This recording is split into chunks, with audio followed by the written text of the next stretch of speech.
This is The Good Government Show.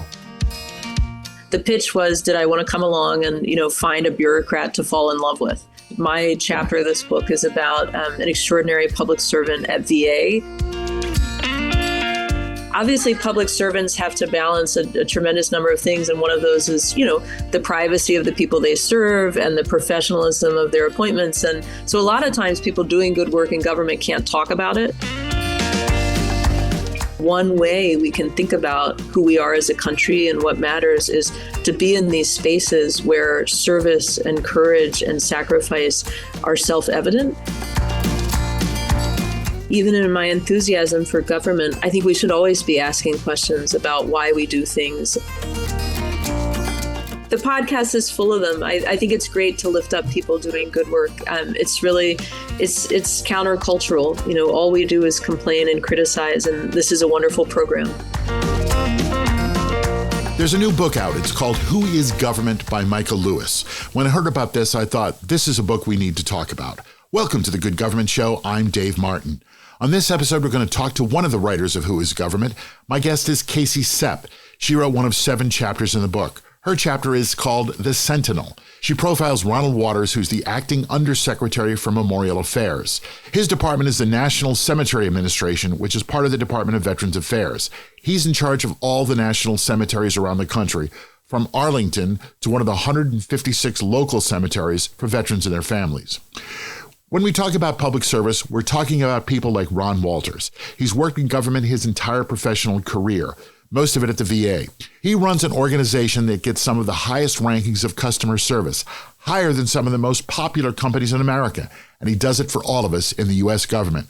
We talk about the work Ron Walters does and the way he goes really above and beyond what his mission is. While he could just make sure the cemeteries are clean and the burials take place, he does so much more. He's made it his mission to expand the work he and his staff do on a $2 billion a year budget, which is an extremely modest budget by federal government standards. As you'll hear, he's created job programs for veterans to work at the administration. He's created learning programs for students, and he keeps his eye on small details like, are all the headstones lined up correctly? This is the kind of work people in public service do. They go above and beyond the mission for no extra pay and no extra notoriety just because they feel it's important. That's good government. Casey Sepp is a writer with New Yorker magazine and one of 7 writers for the new book, Who is Government? That's coming up next. AI isn't the future of government, it's happening now. Let Polimorphic power your government with AI like other agencies are already doing. Polimorphic helps you power resident-first service to streamline requests while reducing staff workloads and speeding up how your citizens get answers. It's a secure system that's built for government. You'll see immediate results with more informed citizens. Want to see how AI can help you power a service-first government? Visit polymorphic.com. That's polymorphic.com. Welcome to The Good Government Show. I'm very happy to have with me Casey Sepp, who is a writer for the New Yorker and most importantly, one of 7 writers on a new book called Who is Government?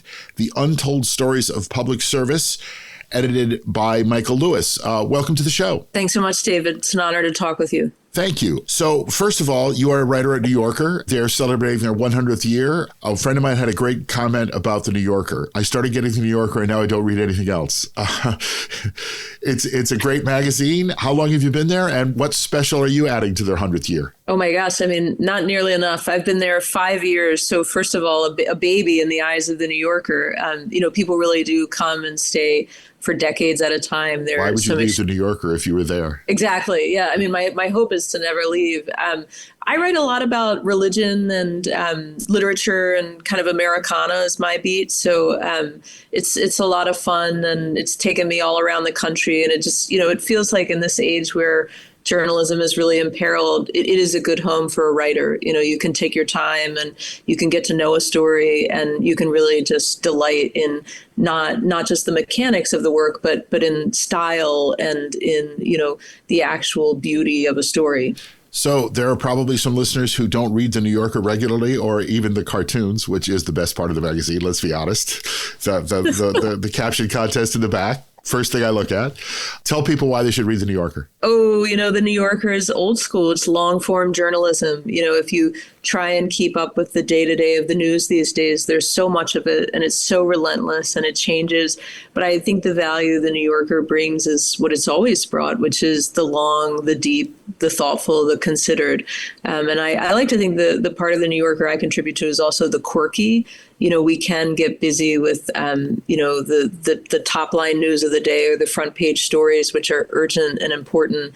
But the New Yorker still has time for the strange and the quirky. And, I said Americana, but just the parts of this country or the parts of the world that you can really delight in and that feel special and strange and precious. So there's room for those stories, too. But, there's the 10,000 word feature that's actually going to tell you everything you need to know about nominees in the Trump administration, and the 10,000 word feature on, the axolotl or like the random reptile people are doing new, an important and urgent scientific studies on, or, the bookstore in the Mississippi Delta that's been there for 50 years. So right. It's a good mix of stories. And I think whatever else we offer in a given week, it's tremendously good writing. I admire my colleagues a great deal, and they're some of the best stylists and journalists in the business. Well, I hope it goes for another 100 years, and I'm glad to see there's still a New Yorker out there, as lots of magazines are shrinking. The New Yorker in print is still the best way to go. So thanks for that. But we are here to talk about a book that you are one of 7 writers on.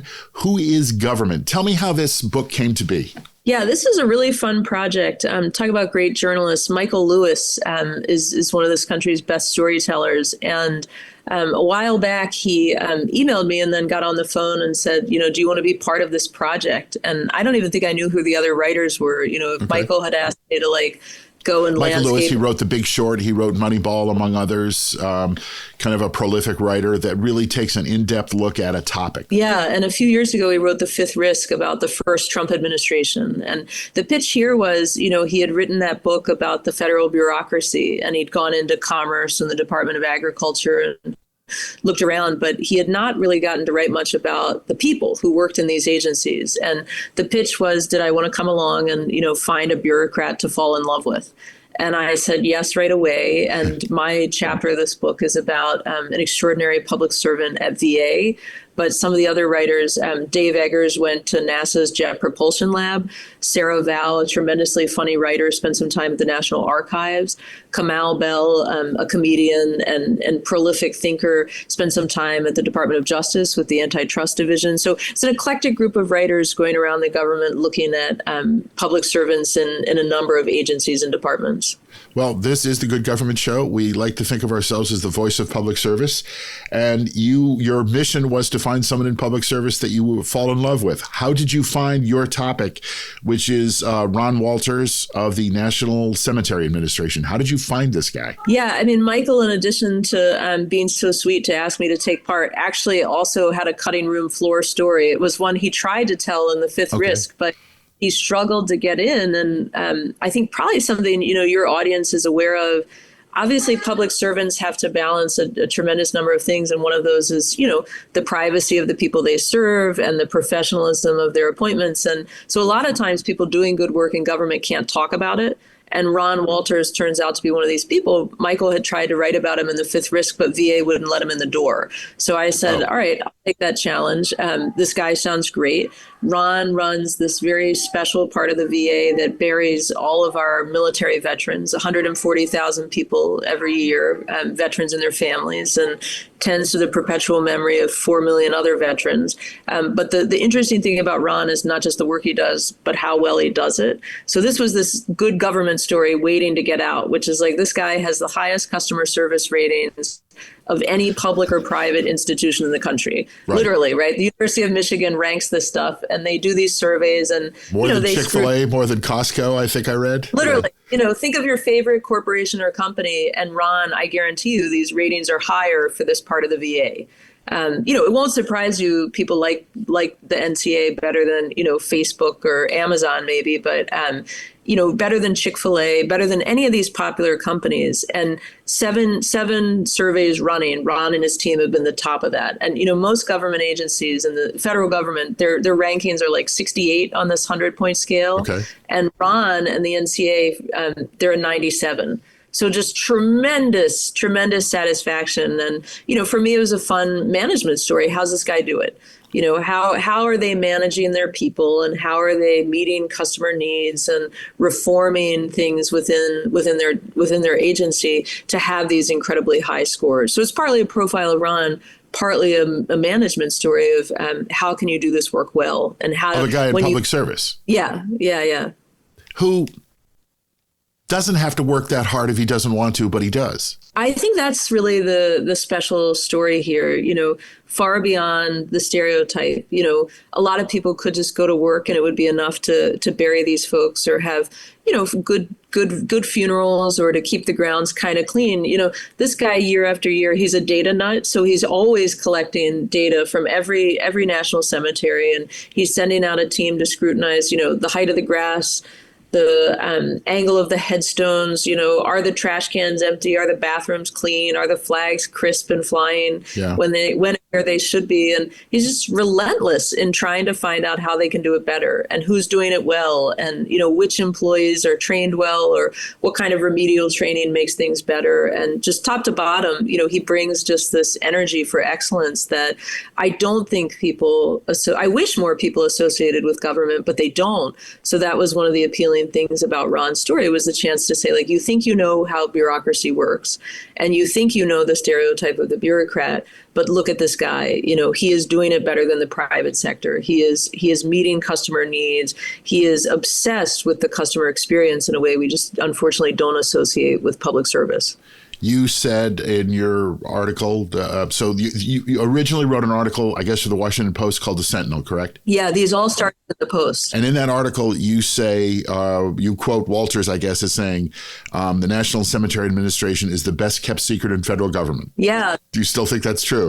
Do I think it's true? I mean, I think a really wonderful thing is the government is full of secrets. A lot of people whose urgent needs are being met by the federal government don't talk about it, or they don't even realize it's the federal government. It's federal dollars distributed through agencies or, community grants or something. And we don't even know. I mean, these things are beautiful and make our country great and, transform our everyday lives. And sometimes who it is, and sometimes where the funding's coming from. But no, I think unfortunately for Ron, the secret's out. The Post article means he did hear from people, and from military families, which is obviously he cares tremendously about their core constituency, but also from he got a lot of feedback from this, and he deserves it. And I think appropriately, people around the country are wondering how to improve their organizations, and they're looking to people like Ron for advice, which I think is great. It's a story I wrote, but it's Ron's story, and he's been with VA 40 years. It's 4 decades of great government service, and he has a lot to teach, and he and his colleagues have a tremendous example that I really do think a lot of teams could look at and learn from, regardless of whatever kind of work they do. You quote someone who worked with him at VA and said two things I wanted to bring out. Quote, "No one ever knows about the good you do." And then later on, this woman goes on to say, look at the alternative jobs you could have had and how much you could have made in the private sector. Tell me about, that in relation directly to Ron, but did you find that in the book, did you find that with other people as well? Yeah. I mean, obviously, your podcast is a really welcome service because you've been doing this for 3 years now. It's probably not hard to look around and find folks to profile and work to lift up. But, they're just really perverse incentives. When you do something badly and you work for the government, I say this as a member of the quote media, we look for fraud, we look for waste, we look for mistakes. We are ruthless in publicizing those. But, people get a little bashful. They don't want to seem like PR. So the media doesn't often tell good stories about government. And within the government, they don't have dollars to promote themselves. Characterologically, they're averse to praise or publicity. If Ron wanted to be famous, he would be in the private sector. He'd have written a book. He'd have done a TED Talk. So I think his colleague who was talking about kind of public service overall is exactly right. And that's one of the reasons we find ourselves in the current predicament. Government is doing good work, but people are not talking about it. They're not taking credit. Again, characterologically, these are people who really are selfless and they're team oriented. So they never raise their hand. They never go on TV. They never write a letter to the editor saying, hey, we did that. So there's all kinds of good work they're not getting credit for. And I just think in general, that colleague of Ron's was right that there is a kind of misunderstanding the public has and a really entrenched stereotype that pernicious actors have put forward and insisted on. And it's very, very hard to break through. And, I think we're seeing it right now as these agencies are gutted, as these public servants are fired or kind of bullied into retirement. I think everyday life in this country is going to change tremendously because we have taken for granted part of what makes this country great. And over again, you see it, you didn't know you needed as many Social Security clerks as you do. And now you wait 2 extra hours on the phone, or the IRS agents who are just being bullied. We profile an IRS agent in the book. Geraldine Brooks, a novelist, writes about this incredibly talented member of the cybercrime task force. And dollar for dollar, he's like one of the best investments the government makes.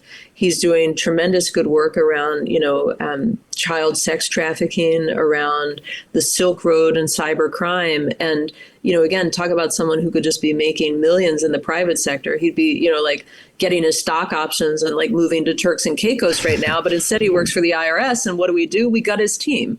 He's got half as many colleagues to assist him in those efforts. So I think the book is full of really great people whose stories should be better known, whose stories are inspirational. But they're also, they're not anomalous. These are representatives. And I think we're very lucky in this country, and we should probably be not taking these people for granted. And when you have a good experience, you should speak up about it.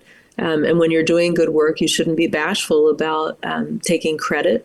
And, it's really, this book is written by journalists, but, you could go into any community in this country and Americans there are, benefiting from federal dollars in ways they know and don't know. So I hope the book becomes this occasion to talk more about it, and that podcasts like yours kind of proliferate, and that people aren't bashful about saying what they admire about government or talking about the work they do and where the funding goes.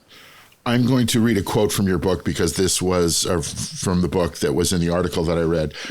The best thing in the world is when no one can remember whose idea it was. Then you know you've succeeded, because the greatest thing that can happen is no one can remember who did it or how it was done. Everyone has taken a piece of the idea. It has become institutionalized. You're laughing.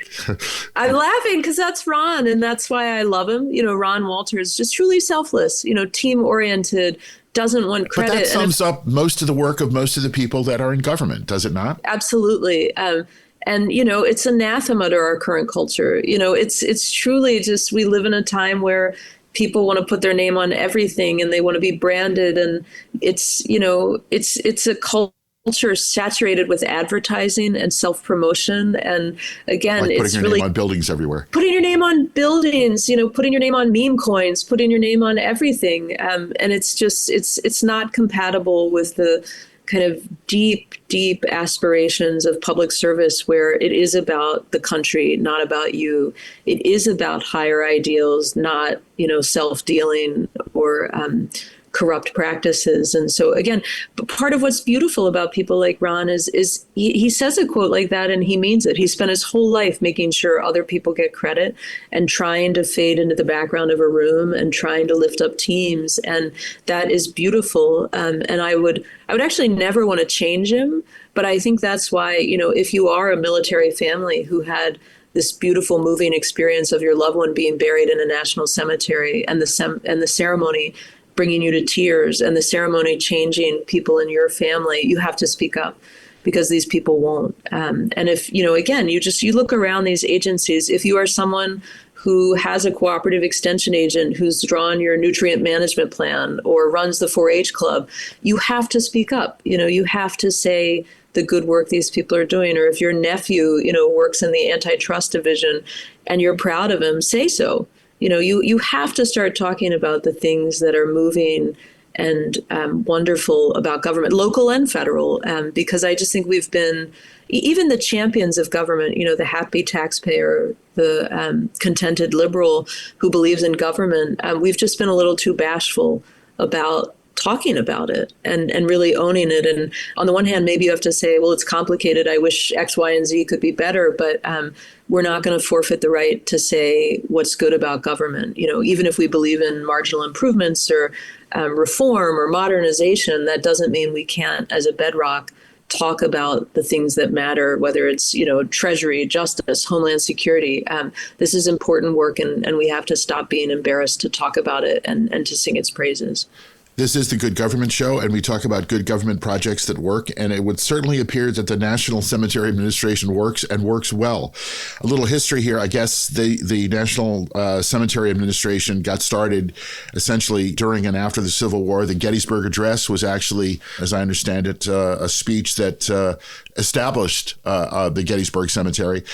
It looks like from this article, he's done some kind of amazing work. He's got a training center that gets people to, get on the same page and do it all uniformly correctly.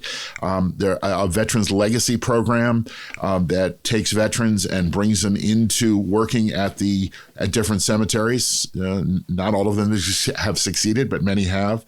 Helps homeless veterans, and he has scholarships that bring kids into the cemeteries to help tell stories. What am I missing? What else is this? Is this good government administration pulling off? Yeah, that's it. The customer service ratings are like kind of where I came into this story, but it's true. You meet Ron and he's not content to do their core mission well. He's always looking to expand the mission. And you're right, the digital programs he started where you can be anywhere in the country and zoom in on a veteran's grave in any national cemetery, and you can contribute stories or artifacts or archival material, photographs, audio recordings. So he's building out the kind of historical legacy. He's honoring the deep commitment we make to veterans that we will remember their service and tell their stories. Ron's doing that in new and innovative ways. And you're right, one of the things that he's incredibly proud of is that homeless veterans employment program. The NCA is about 65% staffed by veterans. So he's finding ways to bring people into productive employment and to connect them with their own service. So that was beautiful to get to talk to some of the homeless veterans who are now employed. And then on top of it, I think Ron is aware of, again, this is kind of deeply good government. He understands the country is changing and we are moving into a very, very minority military country. Right. So, 1% of the country serves in the military, and Ron feels it's urgent that we connect the other 99% with the one. So part of the way he's done that is with these grants to get scouting troops and college courses and high school classes into the cemeteries to research the veterans, to create, history projects and community service projects, just to bring people in, because he really does feel like we have a perpetual commitment. And it's not just at Gettysburg. It does go back to the Civil War, but it goes back further to the Revolutionary War. And one way we can think about who we are as a country and what matters is to be in these spaces where service and courage and sacrifice are self-evident, and to let them, to let these national cemeteries be an arena for moral contemplation and democratic conversations. And I think that's another way, talk about good government. It would be good government to just do the burials well. But here's Ron saying, what do these burials mean and how can they make us into a better country? So top to bottom, yeah, he's just doing innovative and interesting work. And one of his colleagues said to me, the NCA basically still runs on fax machines. And here's Ron, just actually creating, like the Facebook of cemeteries. He's just an innovative guy, and he manages to do it with no funding practically, and little support. So I think it is an inspirational story. Whatever your little niche is in the government, whether you're working for a small town or a big federal agency,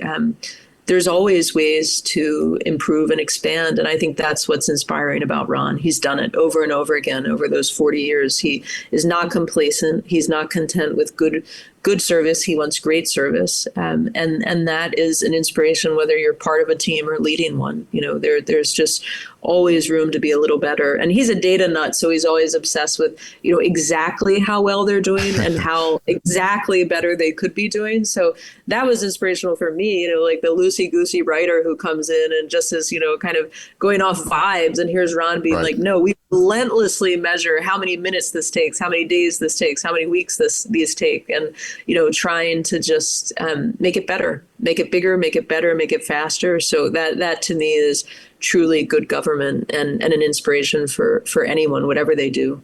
We have a current administration that is looking to gut many parts of the federal government. You sort of said at one point, they could just bury everybody and do it nicely and be done. All the extra work. I mean, is this really money well spent? That is a wonderful question. And even in my enthusiasm for government, I think we should always be asking questions about why we do things. And in this case, there's a historical precedent, but one possibility would just be to say, here's your death benefit. You go in a private cemetery and we give you some money to contribute to the burial and we're done. And I think it is obvious, to most of us, that would be the kind of subsistence government. We do the minimum. And I don't think any of us want to live in a country that's subsistence. We want more and we want meaningful. And I think the NCA is such a beautiful demonstration of what that can mean. To have these cemeteries, means World War II is never forgotten. The Civil War is never forgotten, that we create spaces that are monuments to peace.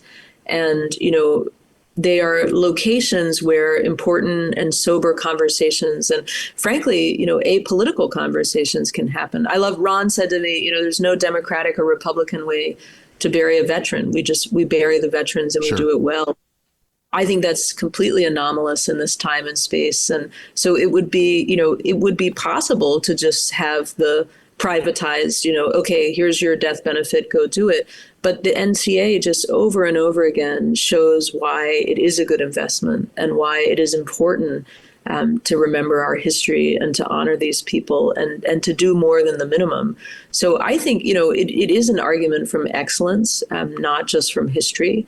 And I think anyone who's attended one of these ceremonies realizes it's such a good use of taxpayer dollars. It is both the fidelity we have with military families and the faith that we have in the ongoingness of the country that we can afford to do this, that we do have money to spend in these ways to maintain these cemeteries. And on top of that, I think it really does create a space where we can change and we can pursue the higher ideals that maybe the everydayness of a legislative chamber is a really, really fractious and appropriately divisive space. We argue, we debate, we, come out with maybe even the disagreement is all we settle on. But hopefully in these national cemeteries, they really are just, places where deep consideration and contemplation can happen. It's truly an extraordinary thing. We are the only country in the history of civilization that has repatriated our dead in this way. During the Civil War, to drag them from remote battlefields. During World War II, we are still locating veterans from abroad, from World War II, Korea, Vietnam. We are bringing them home. Every other week there's a story, there's a part of the Defense Department talk about taxpayer dollars. We could leave these people buried. We could leave them in foreign countries, but we bring them home and we bring together their nearest living relatives and we send them to their communities and we say, this sacrifice mattered, these lives mattered. And again, I don't know that, if you asked AI to come up with the best use of taxpayer dollars, probably the NCAA would not be on the top of that list. Probably not. But we would be a lesser country without it. So I think it's a great example of why do the minimum? We would not be a great nation if all we ever did was the minimum. Why not try and do the maximum? So coming up, we're going to get your real philosophy on government from what you've learned for this book, and we're going to get to that in just a minute. Once you wrap up this episode of The Good Government Show, give a listen to our friends over at Good News for Lefties. This daily podcast highlights news stories that show there's more good news out there.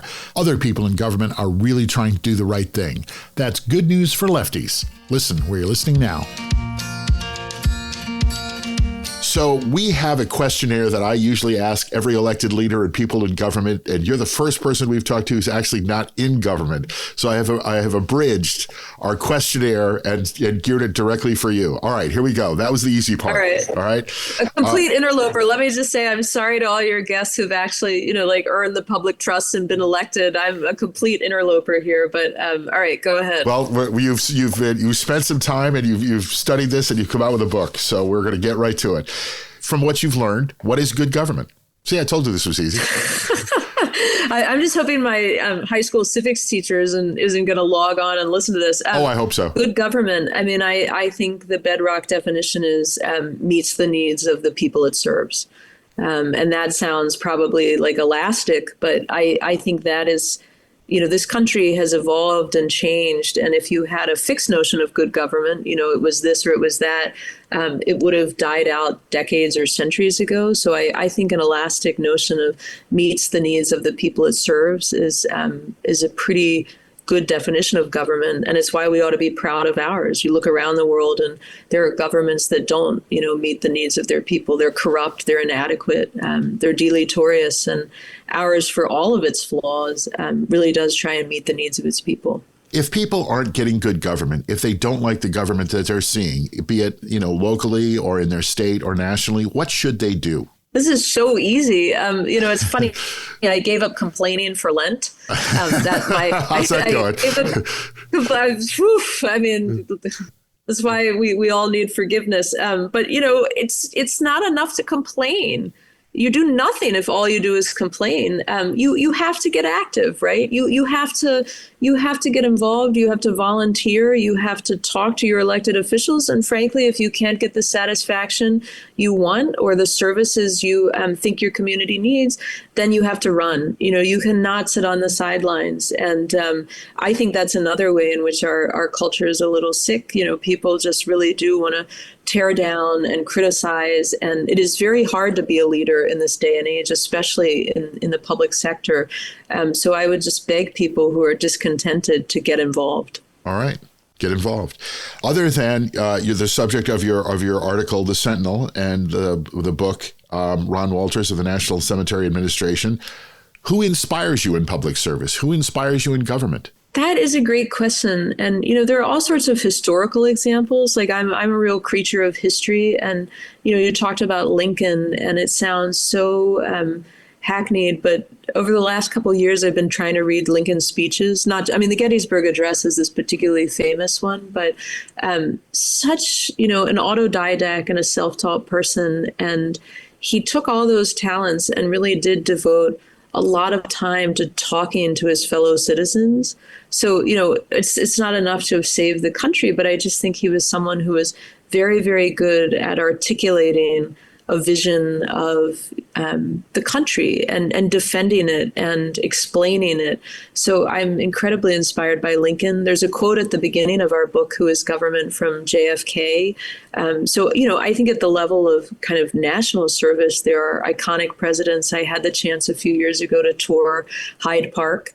And, you go and you look at what FDR did. And again, it sounds trite and people are embarrassed to say things like this, but it's so moving. The country we live in is a result of the New Deal and the ambition and the boldness and the courage of, federal workers who did extraordinary things in a government that tried to be bigger and better. But, locally, I think there are some I worked one summer for a little law firm in the town where I went to high school. I'm from the Eastern Shore of Maryland, so not too far from DC, but it felt like light years kind of culturally. Okay. But I worked for a little law firm, and they had a ton of municipal clients, so they represented these small towns. And, over and over again, I met members of town councils and, county councils who were trying to negotiate complex annexation agreements to figure out how to do development responsibly, or people on the zoning commission who were really earnestly trying to understand environmental impact research. And, I just feel like locally there are so many people who around the edges of some other completely unrelated career, are spending dozens of hours every month, like coming up with the new zoning plan or the new wastewater treatment plan. And, or the Board of Education. I know some people who have just spent years trying to improve public education, and it's thankless work. And it inspires me because it really is just people who want, their neighbors to have a better life.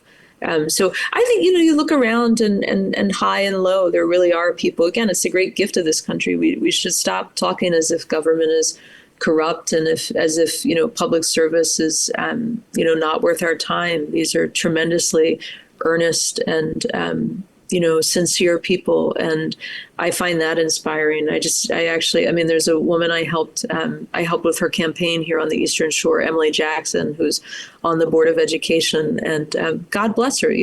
Her kids would be fine if she never served on the Board of Ed, but she cares about kids who aren't as well-resourced as hers and who aren't as blessed. And, I watch her deal with a lot of abuse and, the things people say on Facebook about her and just the terrible assumptions about her motives and, about the inefficiency of the board. And she's there every month to hear public comment. And she comes home every week to read the budgets and works with the superintendent. And so that's one local person. But yeah, I don't know. People, I for think millions of dollars a year, I'm sure she's paid, right? Of course. She's, yeah, exactly. Swimming in cash.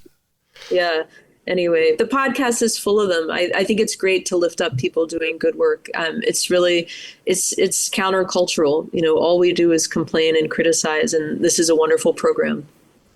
What should people who aren't in government know about government? Now, I usually ask that of an elected leader, but you've been studying this. In the book, there's comments and stories from people at the Department of Labor, at Veterans Affairs, at the IRS. We had someone from the IRS on. They were great. From archives and from the Food and Drug Administration. What should people know about what's going on in government? Everything. My goodness, I feel like I, follow the news and understand things, but I learned things working on this story about Ron. I learned things from the book. I learned things from the conversations we're having. I would say don't be lazy and assume you know anything. The federal government is 2 million people. It's huge. It's complex. It does a lot of things.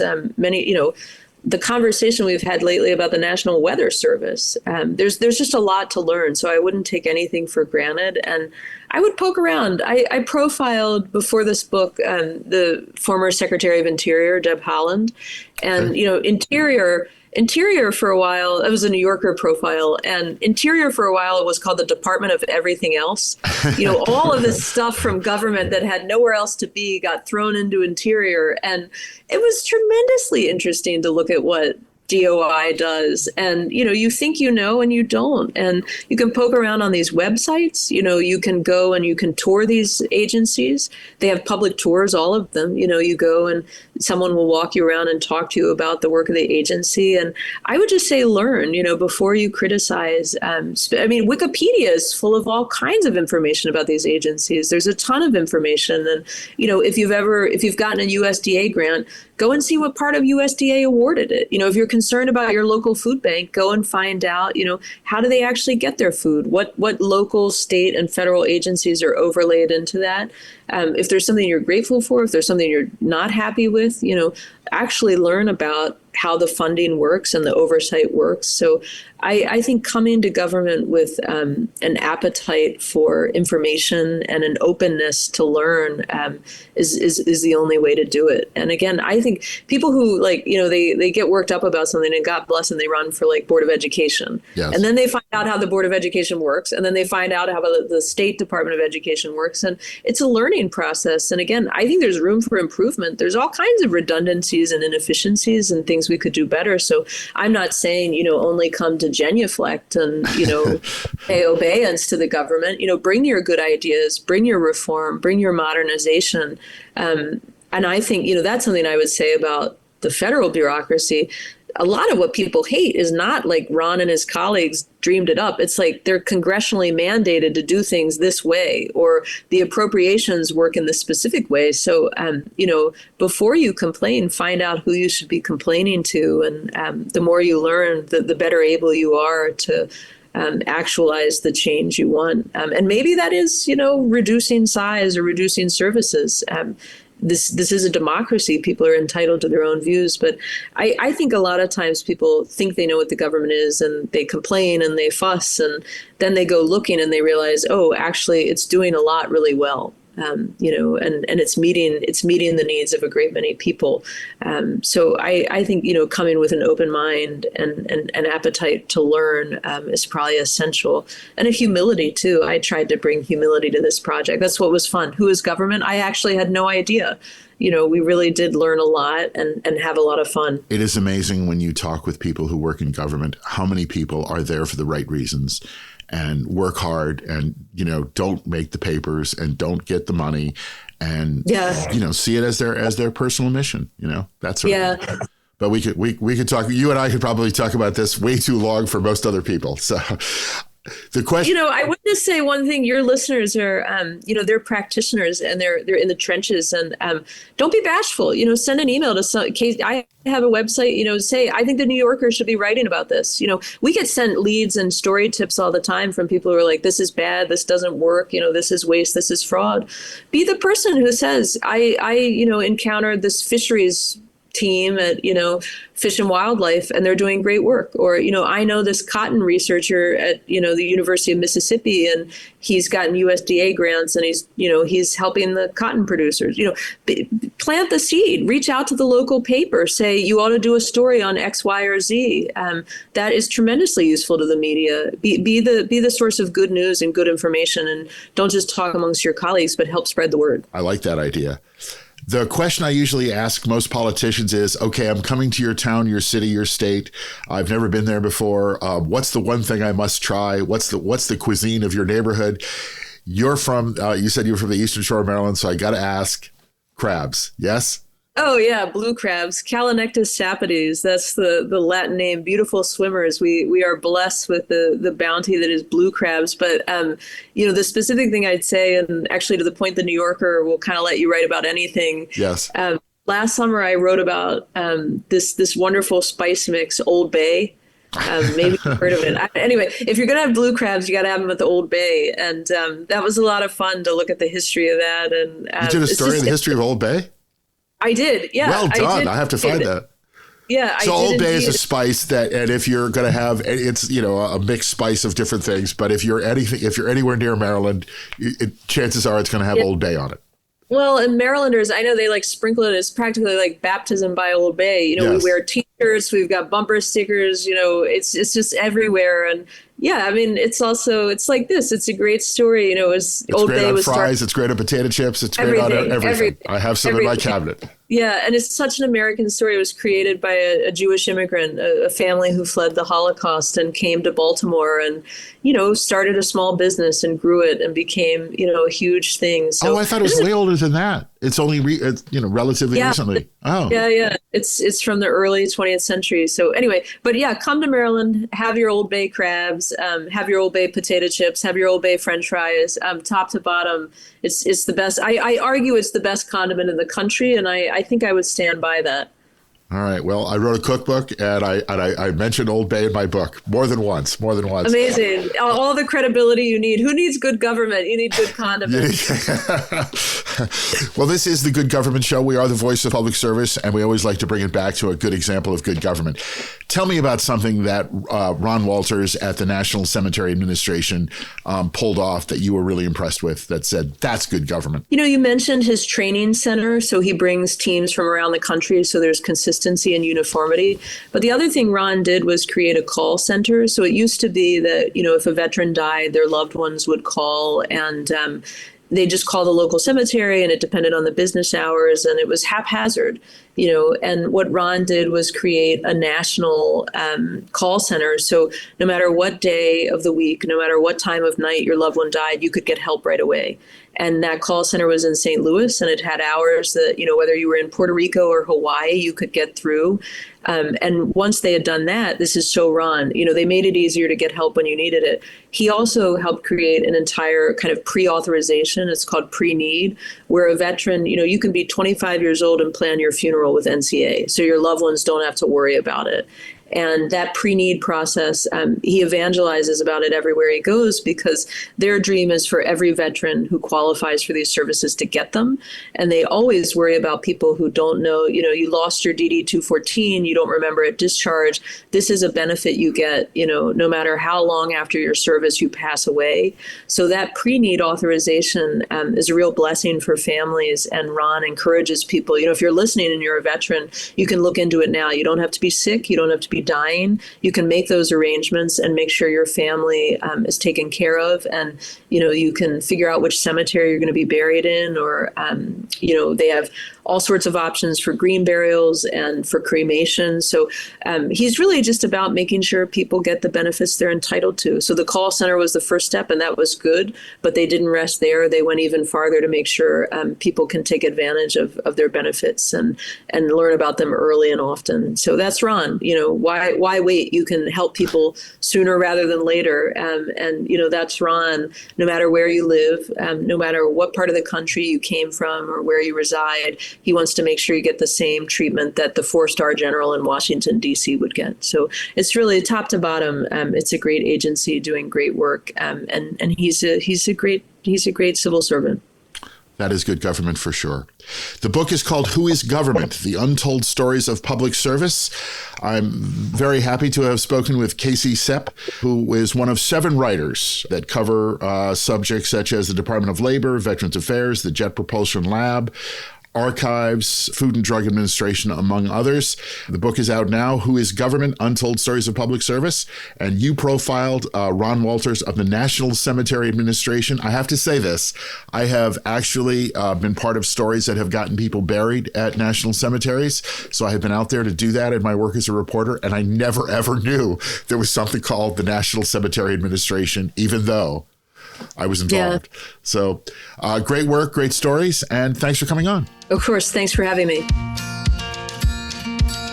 The Good Government Show is sponsored by Our. That's OUR for Our Community. Get involved. We hear that all the time from government leaders. Our co-brands with your government's name and logo. Your staff and the people you serve are connected and part of your community. From any device, your members provide reliable data and meaningful feedback. Ask a question like, do we want more parkland or better homeless services? More engaged conversations come through the Our app. Visit Ourco, that's OURCO.com, and book a demonstration. 2 great stories, one about Ron Walters of the National Cemetery Admission and the story of public service. The book is called Who is Government? It's edited by Michael Lewis. There are 7 chapters. In each one, the writer picks a person that, as Casey Sepp puts it, makes them fall in love with someone in government. It's good to read about public service from people in government who are not in it for the money or fame, just to serve the people of the country. And that is good government. And I appreciate you said that listening to our show is a really welcome service to help tell these stories. So thanks for that, Casey. So listen to a few more episodes of the Good Government Show and then pick up Who is Government. Right now, in this current political climate we're in, maybe it should be required reading for everyone who thinks we need to cut the federal government. Sure, there are ways to make government more efficient, but day in and day out, people in places like the National Cemetery Administration are making a difference. Well, that's our show. Thanks for listening. And thanks for listening to another example of how government does work for all of us. Please like us and share us with your friends and review us right here where you're listening. And check out our website, goodgovernmentshow.com, for extras. Help us keep telling the stories of good government in action everywhere. Join us again for another episode right here. I'm Dave Martin, and this is The Good Government Show.